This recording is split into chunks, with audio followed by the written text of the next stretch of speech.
नमस्कार. दुःख पोटात माझ्या माईना यानंतर कडवट लागलेल्या पेढ्यांनी आज जरा जास्तच चमत्कार घडवण्याची अपेक्षा व्यक्त केली आहे. म्हणजे आम्हाला कोणी पेढे भरवले नाहीत याच्या यशानंतर, उपहासानंतर, यशानंतर नाही म्हणायला पाहिजे, उपहासानंतर आता सरकार टिकणारच नाही हे नवं ज्ञान तुम्हा आम्हा सगळ्यांना मिळालेलं आहे. फार फार तर 6 महिने असं आदरणीय शरदचंद्रजी पवार यांनी सांगून टाकलंय. आता 6 महिनेच का? शरद पवारांच्या या दाव्यामागच्या 6 महिन्याच्या दाव्यामागची 2 कारणं आहेत. एक, जे ढोबळमानाने एकदा अविश्वास प्रस्ताव दाखल झाला किंवा विश्वास प्रस्ताव दाखल झाला की दुसरा प्रस्ताव 6 महिने आणता येत नाही, म्हणून पवारांनी 6 महिन्याची पहिली मुदत दिली.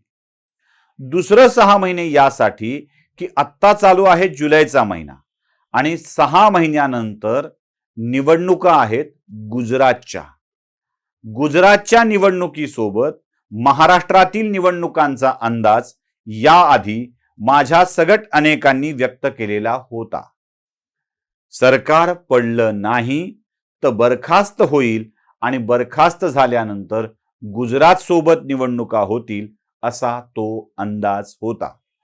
शरद पवारांनी त्याच अंदाजाला पकडून 6 महिन्याची मुदत दिली आहे. आता ह्या 2 कारणांची मीमांसा आपण तर करतो आहोतच, पण त्यासोबत शरद पवारांना असा इशारा का द्यावा वाटला हा सगळ्यात मोठा प्रश्न आपल्या समोर आहे. म्हणजे अगदी महाविकास आघाडीचं सरकार सत्तेवर आलेल्या दिवशी 1-2 महिन्यात हे सरकार कोसळेल असा दावा भारतीय जनता पक्षाचे अनेक नेते करत होते. आता त्याच याची शरद पवार ओढतायत. म्हणजे पहिल्या दिवसापासूनच हे सरकार टिकणार नाही असं म्हटलं की ते टिकणार नाही अशी स्थिती येईल असं शरद पवारांना वाटतं. त्यापेक्षाही एक महत्वाचा मुद्दा आहे मंडळी, आणि तो महत्वाचा मुद्दा पवारांच्या लेखी जो आहे तो विचार करण्यासारखाच आहे. काय वाटतं पवारांना? बघा, महाविकास आघाडीतलं सर्वाधिक नुकसान शिवसेनेचं होतं हे तर आपण बघतोच आहोत. म्हणजे अगदी 55-56 वाली शिवसेना 15वर येऊन ठेपलेली आहे. 40 लोक शिवसेनेपासून निघून गेलेली आहेत आणि याचा मनसोक्त आनंद राष्ट्रवादी आणि काँग्रेसची मंडळी घेत आहेत. याचा सर्वाधिक फायदा राष्ट्रवादीलाच होणार आहे, कारण शिवसेनेची जी परंपरागत मतदान आहेत ती राष्ट्रवादीकडे वळण्याची शक्यता राष्ट्रवादी काँग्रेसला वाटते. आता वळणार की नाही हे निवडणुकीत कळेल, त्याच्याविषयी आत्ताच भाष्य करायला नको. पण जसं जसं भाजप आणि शिवसेना, शिंदेंच्याकडची शिवसेना ही प्रभावी होत आहे, तसा तसा एक धोका राष्ट्रवादी काँग्रेसच्या साठी सुद्धा आहे. मी हे पूर्वीपासून सांगत आलो आहे की राष्ट्रवादी काँग्रेस हे अमेरिकन संघराज्याप्रमाणे आहे. भारतीय संघराज्य हे केंद्रोत्सारी संघराज्य आहे. म्हणजे सेंटर निर्माण झालं 15 ऑगस्ट 1947ला. भारत नावाचा देश अस्तित्वात आला आणि प्रशासनाच्या सोयीसाठी त्याची घटक राज्य निर्माण झाली, मग ती भाषावार प्रांतरचना असो की अजून कशी असो. पण अमेरिकन संघराज्य असं आहे की अमेरिकेतल्या राज्यांना असं वाटलं की अर्थ, संरक्षण, परराष्ट्र या विषयावरती आपण एकत्र येणं आवश्यक आहे, म्हणून घटक राज्य एकत्र आले आणि त्यांनी एका संघराज्याची, युनायटेड स्टेट्स ऑफ अमेरिकाची स्थापना केली. काही अधिकार संघराज्याकडं तर बहुतेक सगळे अधिकार घटक राज्याकडं, ही अमेरिकेची कार्यपद्धती आहे. राष्ट्रवादी काँग्रेस हा असाच अमेरिकन संघराज्य आहे. प्रत्येक ठिकाणी असलेल्या स्वयंभू नेत्यांना राज्यस्तरावरचं एक चिन्ह, एक नेता आणि एक एकसंधता हवी होती. ती मिळवण्यासाठी प्रत्येक ठिकाणचे मोठे नेते शरद पवारांच्या जवळ आले आणि राष्ट्रवादी काँग्रेसमध्ये दाखल झाले.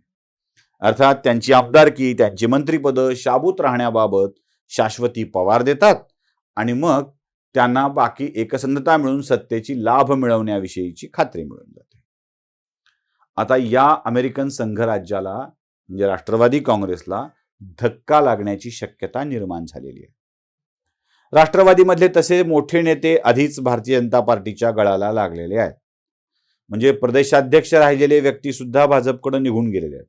बबनराव पाचपुते असतील किंवा आपल्या अकोल्याचे मधुकरराव पिचड असतील, ही मंडळी आधीच निघून गेलेली आहे. आता आणखी काही तरुण नेते देखील जाण्याची शक्यता आहे. म्हणजे मोहिते पाटलांनी राष्ट्रवादी सोडली आहे, पाचपुतेंनी राष्ट्रवादी सोडली आहे, पिचडांनी राष्ट्रवादी सोडली आहे, अशी यादी खूप मोठी आहे राष्ट्रवादी सोडून भाजपात गेलेल्यांची. आता भाजपमध्ये जाऊ इच्छिणाऱ्या राष्ट्रवादीतल्या तरुण नेत्यांना काहीतरी वेगळा मुद्दा देऊन त्यांना थांबायला भाग पाडणे ही शरद पवारांची या वाक्यामागची रणनीती आहे. म्हणजे सरकार पडणार हे भाकीत बिकीत काही नाही आहे किंवा त्या दृष्टीनं प्रयत्न राष्ट्रवादी काँग्रेस करतंय असलं पण काही नाही आहे. खरंच शिंदेमध्ये फडणवीसांच्या मध्ये मतभेद होतील की नाही, होतील का, काय होईल, ते बाहेर पडतील का, हाही मुद्दा वेगळा आहे. पवारांची खरी भीती आहे आपलेच शिलेदार पक्षाला पुन्हा एकदा सोडून जाण्याची. आधी खूप गेले, आता जे उरलेत त्यांच्यामध्येही चलबिचल सुरू आहे. कारण राष्ट्रवादीचे नेते सत्तेशिवाय राहू शकत नाहीत. त्यांना सत्तेशिवाय राहणं जरा अस्वस्थ होतं. म्हणूनच त्यांच्या फुटण्याची शक्यता जास्त वाटते. विरोधी पक्ष नेते पदावरूनही बरंच रणकंदन होण्याची शक्यता आहे. आता शरद पवारांना पक्षाची धुरा सुप्रिया सुळेंच्याकडे पोहोचवायची असेल तर एक सशक्त पक्षच लेकीच्या हाती द्यावा लागेल. अशा स्थितीमध्ये अजित पवार किंवा सुप्रिया सुळेंना न मानणारा जो वर्ग आहे तो वर्ग आता आपल्या हाती पक्ष राहणार नाही आणि या पक्षाची सत्तेत यायची शक्यता देखील दिसत नाही, असं समजून पुढच्या 2-2.5 वर्षात भाजपची वाट धरण्याची किंवा शिंदे गटाची वाट धरण्याची शक्यता नाकारता येत नाही. इथे धक्का बसू शकतो. त्यासोबत आता गोची अशी आहे की शरद पवार हे महाराष्ट्रातल्या प्रस्थापित मराठा समाजाचे नेते आहेत. मी प्रस्थापित मराठा समाजाचा हा शब्द वापरतो. आणि शिवसेनेनं सामान्य असलेल्या मराठा समाजाला नेतृत्व बहाल केलेलं होतं, अगदी जातपात न बघता बहाल केलेलं होतं. आता शिवसेनेचाच हा सामान्य मराठा राष्ट्रवादी काँग्रेसकडे वळावा यासाठी शरद पवार शिवसेनेच्या गोटात दाखल झाले होते. खरं तर पवार शिवसेनेच्या गोटात दाखल झाले होते, पण संजय राऊतांच्या करवी वातावरण निर्मिती अशी केली की पवारांनी शिवसेनेला आपल्या पंखाखाली घेतलाय. आता या पंखाखाली घेतलेल्या शिवसेनेचे लोक त्या पंखाच्या खालून अलगद निष्ठून गेले. म्हणजे कोंबडी अंड्यावर बसली असेल आणि त्या अंड्यावर बसलेल्या कोंबडीच्या खालून अलगद अंडी काढून घ्यावी उबण्याच्या आधीच, तसं काहीसं शरद पवारांच्या बाबतीत झालंय. त्यांना लक्षात आलंय आता की ज्या मतांच्या बेगमीसाठी आपण प्रयत्न करणार होतो ती मतं आता आपल्याला मिळणार नाहीत आणि यातूनच वैफल्य येऊन आपली लोक बाहेर पडू नयेत यासाठी शरद पवारांचा हा जोरदार प्रयत्न आहे. त्यामुळे मधल्या काही काळ गप्प असलेले पवार आता मात्र सतत सांगतायत कधी पेढा कडू लागतोय तर कधी सरकार पडणार आहे. पण सरकार पडल्यावर पुन्हा सरकार येऊन राष्ट्रवादी काँग्रेसच्या मुख्यमंत्र्यांना राज्यपालांच्या हातून पेढा खाता येणार आहे का, हाच मोठा प्रश्न आपल्या सगळ्यांच्या समोर आहे. जशी कोल्ह्याला द्राक्ष आंबट तशी पवारांना राज्यपालांची पेढे कडूच लागतील असंच म्हणावं लागेल. नमस्कार.